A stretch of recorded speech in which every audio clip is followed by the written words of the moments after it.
열리는 미국 EFV 장갑차. 대한민국은 미국의 EFV 장갑차를 롤 모델 삼아 차기 장갑차 개발 사업을 시작하였습니다. 안녕하세요, 체리TV입니다. 오늘은 차기 상륙 돌격 장갑차에 대해서 이야기해 보겠습니다. 상륙 돌격 장갑차는 해병대가 상륙 작전 시 사용하는 특수 장갑차로서 상륙 작전의 핵심이며 해병대만이 사용하는 특수 장갑차입니다. 해병대는 바다에서 목표가 되는 지점에서 상륙을 하여 적의 허를 찌르는 군사작전을 하게 되는데, 초기 상륙작전은 수송선에서 내려 보트로 옮겨 타서 수십 킬로의 군장과 무기를 짊어지고 해안선의 방어를 뚫고 육지로 진격해야 되는데, 이러한 작전 자체가 엄청나게 힘든 일입니다. 그래서 등장한 것이 상륙정인데 2차 대전이나 한국전에서 사용을 하게 됩니다. 상륙정은 출입도어가 앞에 있어 문이 열리는 순간 도살장이 됩니다. 적의 총알이나 포탑의 파편에도 방어가 되지 않아서 피해가 컸으며 상륙지 해안가에만 내려놓을 수 있어서 육지에서는 운영할 수 없다는 단점도 존재합니다.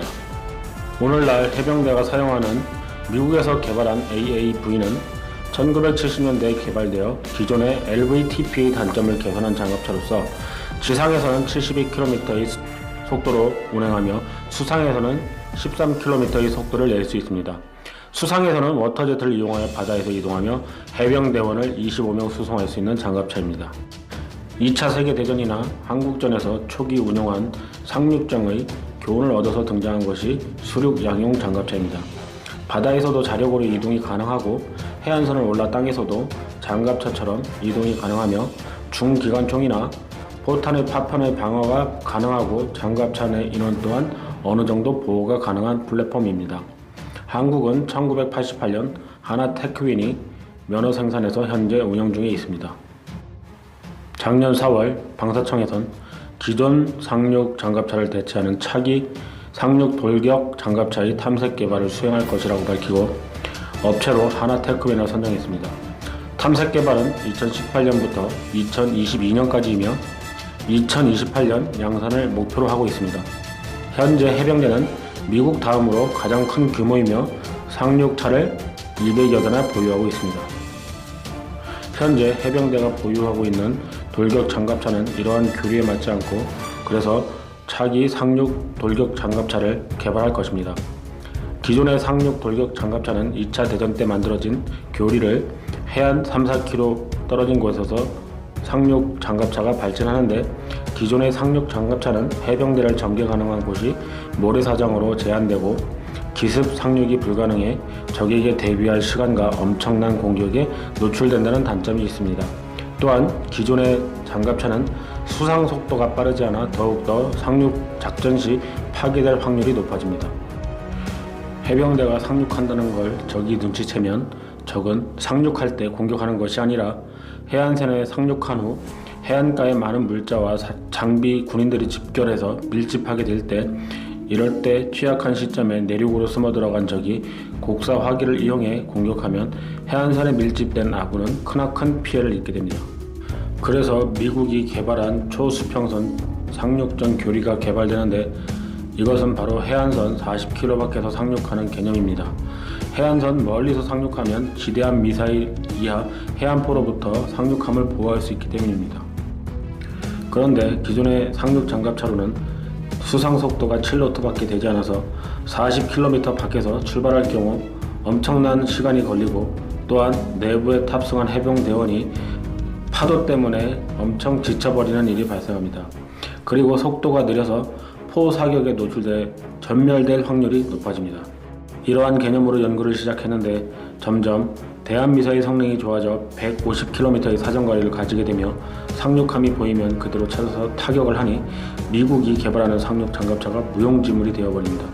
또한 바다에서 사용하려면 엄청난 등치에도 무게를 줄여야 하는데, 이게 육지에서는 약점이 되어버립니다. 일반 장갑차도 IED 같은 급주 폭발물의 공격에 40톤에서 50톤까지 떡장갑을 두르는데, 상륙 장갑차는 그랬다간 바다에서 가라앉아 버리는 일이 발생합니다. 한마디로 이율배반적인 두 가지 조건을 만족해야 했던 것입니다. 그래서 미국이 개발한 것이 EFV라는 상륙 장갑차로 속도는 25노트, 즉 45km입니다. 이 EFV는 상륙하면서 발진한 후에 앞 플랩이 파도를 막기 위해 펼쳐지고 뒤에도 플랩이 있어 바닥으로 내려가 궤도는 안쪽으로 숨겨 좌우에서 궤도를 덮는 뚜껑이 펼쳐져서 한마디로 물의 저항을 줄여주는 배같이 변신을 합니다. 또한 엔진은 강력한 2700마력 엔진으로를 장착하여 수상속도 45노트로 내달릴 수 있습니다. 그런데 이렇게 성능을 좋게 만들다 보니 여러가지 문제가 발생합니다. 엔진이 강력해서 고장이 자주 일어난다는 문제가 발생합니다. 신뢰성 또한 너무 형편이 없었습니다. 또한 고성능을 추구하다 보니 가격이 엄청 비싸져 버립니다. 또한 개발 시간이 많이 늘어나 150억 달러까지 상승해버려 EFV 단가도 그 당시 250원 정도까지 떡상해버립니다. 우리 흑표가 100억도 비싸다 하는데 가격이 어느 정도인지 아실 수 있을 겁니다. 더군다나 2010년도 예상 가격이니 아무리 천조국이라 해도 이건 아니다 싶어 계획을 폐지시켜버립니다.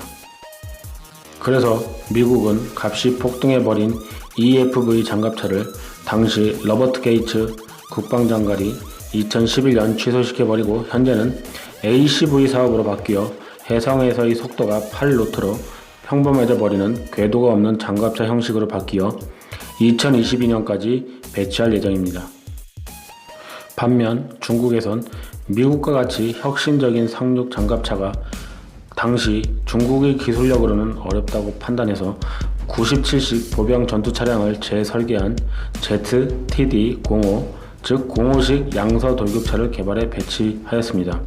무장으로는 105mm 저하포와 대전차 미사일, 12.7mm 중기관포, 7.62mm 기관총으로 무장되어 강력한 화력으로 해안에 상륙할 때 생존력을 높이고 차체를 뾰족하게 재설계해서 생존력을 강화하는 선에서 만족하게 됩니다.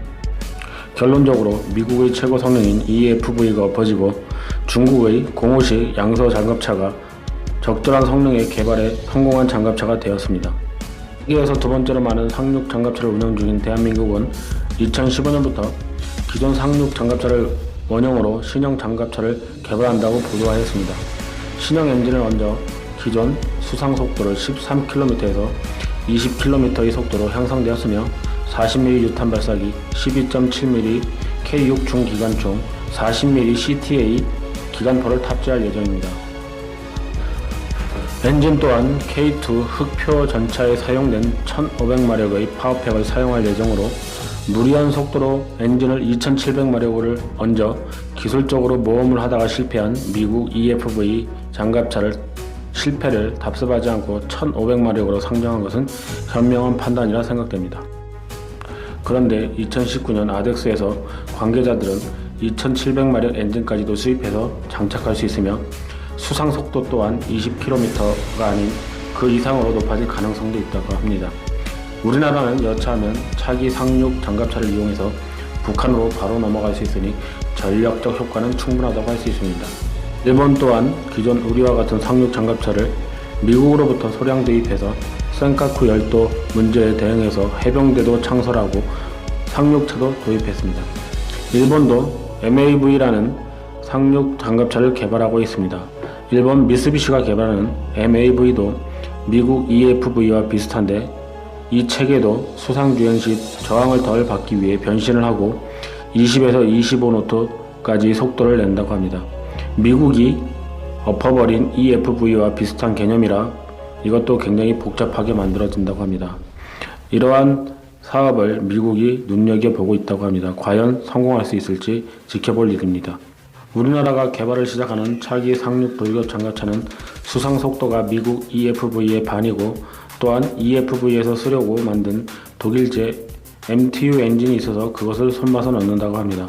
그래서 속도나 신뢰성에는 문제가 없다고 합니다. 또한 국가연에서 개발한 CTA 기관포가 탑재되어 화력 또한 강해질 거라고 합니다. 여기서 국가연에서 개발한 CTA 기관포는 탄피가 탄두에 들어있어 기존 40mm 기관포에 비해 무게와 탄의 크기가 작아 모든 게 유리하며 또한 장전 속도 또한 빨라 연사 속도도 월등한 기관포입니다. 우리 해병대는 미국에 이어 세계 2위이며 미국 해병대가 전쟁에서 얻은 많은 피의 노하우를 전수받아서 항상 교리를 발전시키고 미군의 노하우를 흡수하고 있는데 차기 상륙 돌격 장갑차가 개발되면 차체 수요만도 200에서 300대로 많고 잘만 개발되면 여러 나라에 수출도 가능할 것입니다. 최근 필리핀에서 하나테크윈이 생산한 상륙 돌격 장갑차를 8대를 수출하였습니다. 전 세계에서 이렇다 할 상륙 장갑차를 생산한 곳이 없어서 수출된 것입니다. 전시회에서 만난 하나테크윈 연구원분들도 새로운